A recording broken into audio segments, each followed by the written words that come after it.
charts of the different types of clouds. Okay, so this is a cirrus cloud that's normally held very high in the sky. This is a sort of alto-cumulus cloud, and this is the nimbus stuff, the much thicker clouds at the bottom, strato-cumulus. Okay? So we're also getting variations on a theme. Sometimes the beams are coming, I assume they're beams coming down, and they're skimming the clouds. So you get elongated versions of this. The main thing to point out is that there seems to be evidence of a differential in charge.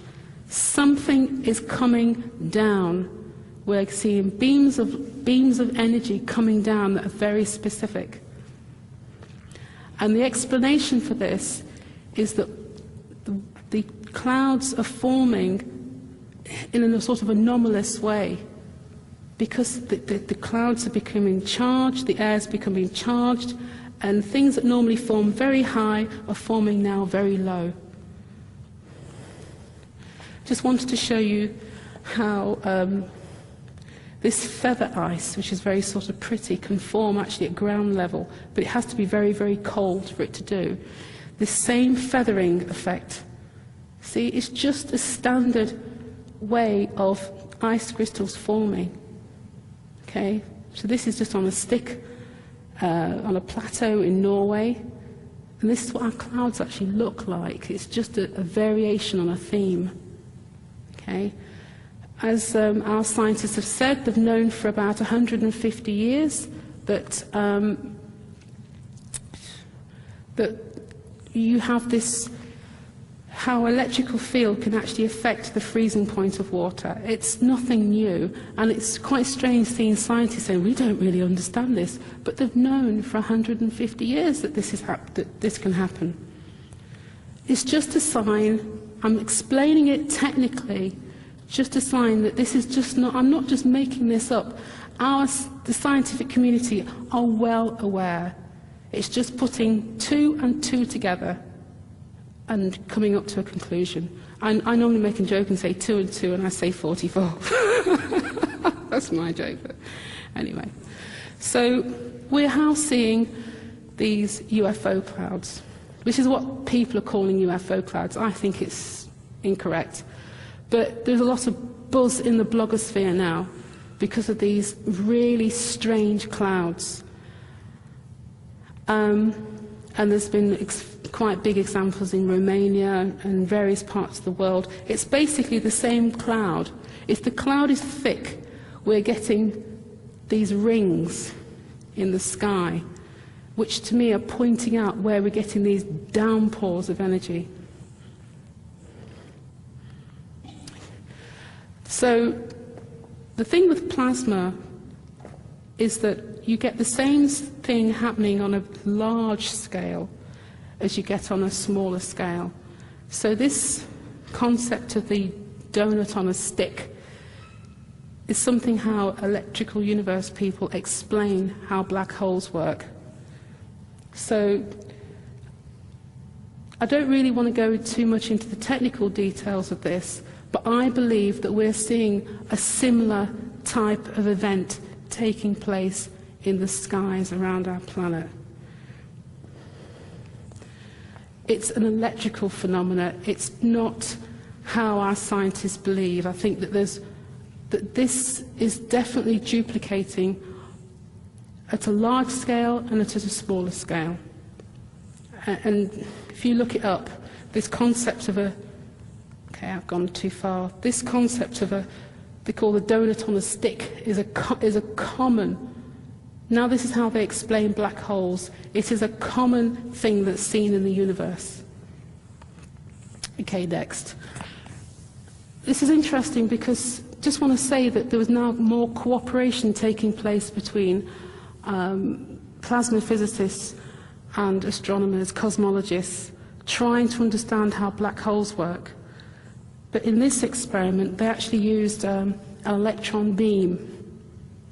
Now, I'm doing this in a certain way to point out, when I say that we're getting beams of energy hitting our planet, I'm trying to say to you that our scientists are already investigating this.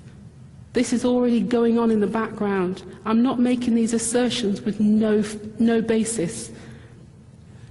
Okay?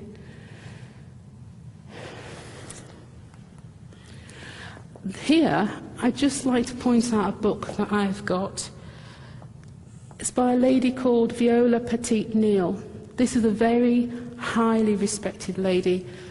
She actually died in 1981, I think. This lady used to have dreams. She says she went to night school and she could remember what she was being taught. And she wrote a book, she kept a diary, and she said to her friend, I don't want people to know about this until after I've died. And so she died in 1981 and the book was published in 1983. It's a strange book, I will say it is a strange book. There's things in there that I've never come across anywhere else. She talks about different types of people on the planet. Some of it is just a bit strange even for me. But she was told in her dreams that our solar system is moving through a different region of space and that we're actually going to have a transformation taking place. What's of interest to me, this information was from early 1960s. 61, 62, 63 is when she was being given this information. It's like people have been told there's a transformation taking place. What I like about this is that this woman had absolutely nothing to gain from sharing this information. She was very careful how people perceived her because of her position. But she still wanted people to know the truth, so she said to her friend, when I'm dead, you can publish my stuff. This is the only source that I've come across that actually said that Earth is going to be hit with beams of energy from the cosmos. I've never come across it in the metaphysical literature anywhere else, but I'm sure there are other sources providing the same information. And I find that really quite incredible. And she talks geophysics, which is why I'm interested. She talks about lots of different subjects, but she clearly saw this as to do with the fact that we're moving into a different region of space and it was going to cause transformation on this planet. I think it's important that we remember it's not just the people that have been talking now who are very vocal. This message has been going into the metaphysical, spiritual community for decades, and it's now happening. Okay, so we're getting these holes. I just want to talk about sinkholes. Maybe I'm probably going to spend too much time, but we're seeing really strange holes. Now, we're being told that this hole was caused by water. I would just like to point out, look how straight those sides are. It looks like it's been cut with a laser. I just don't believe the conventional explanation at all. Okay, normally when you have a sinkhole, it's a chemical reaction and it's not, you create like a Swiss cheese thing, it's like a weakening going on in the rocks. It's a sort of a, it's a sort of fairly sort of chaotic chemical process where you get crumbling of the rocks. There's nothing like straight line holes at all. It's just not how this process works. And if you go to the geologists, when they're talking about some of these holes, they just say it's not a sinkhole. That the one in Guatemala, where they call that a piping feature. Okay, so there's different definitions, but everybody's calling them sinkholes because it's a hole and things sink into them, I suppose. So I just want to point out, we are seeing some really strange things. China, look at that in the middle of the road. Perfectly round, looks like it's been cut with a laser. I don't believe that's a sinkhole. This one here is a hole that divers like to entertain themselves with. It's what, 300 meters wide, 125 meters deep. I don't believe that is a normal process, because if it was done by water, how could it stay stable? You know, it should spread out, but it's not. It's just a straight down hole. This is just something from mining where the mine is collapsed. It's a hole, but you can see that it's not like it's been cut with a laser. I don't know if that's easy to see. Here, more real sinkholes. That's a real sinkhole. People building on land that's not really very good land to be building buildings on. The thing in Guatemala is a little bit different to the rest, because it's on a type of volcanic land, volcanic deposits. It's a type of pumice stone, that's officially what it's called. And you're getting these very round-looking things. It's not a sinkhole, they call it a piping feature, but I still don't believe the official geological explanation for this. Now, this is a real sinkhole. I think we are seeing a lot of shifting taking place because of the massive bursts of energy hitting the planet. We're seeing huge increasing volcanoes, in earthquake activity, and I think that there's energies rippling through the planet. So I think we are going to see sinkholes, real sinkholes, but at the same time I think we're also seeing energies literally hitting the planet like a laser beam as well. Okay, that's just another example of a kimberlite pipe. I mentioned this in my book, the fact that you can have bursts of energy coming up from the core of the Earth.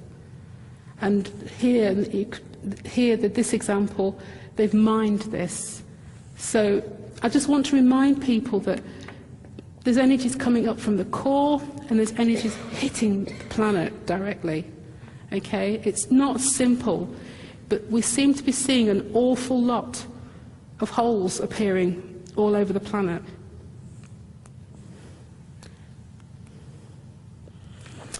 This is holes stamped on ice. Here, a nice little hole. Here, nice little hole.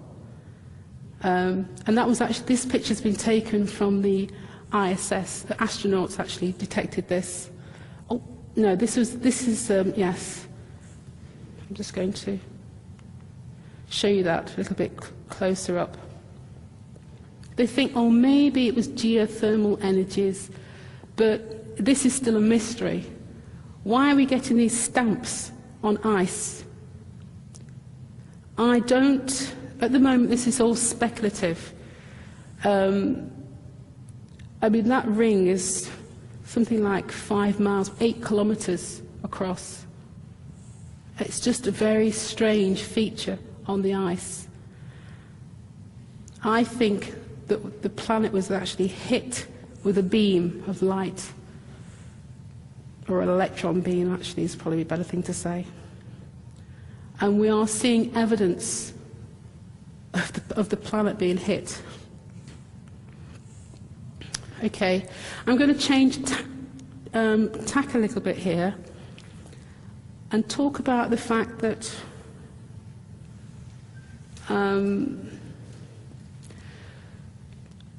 the metaphysical community have been receiving information from various sources, and it's something that's, we seem to be given information on a cosmic information, how things affect things on Earth.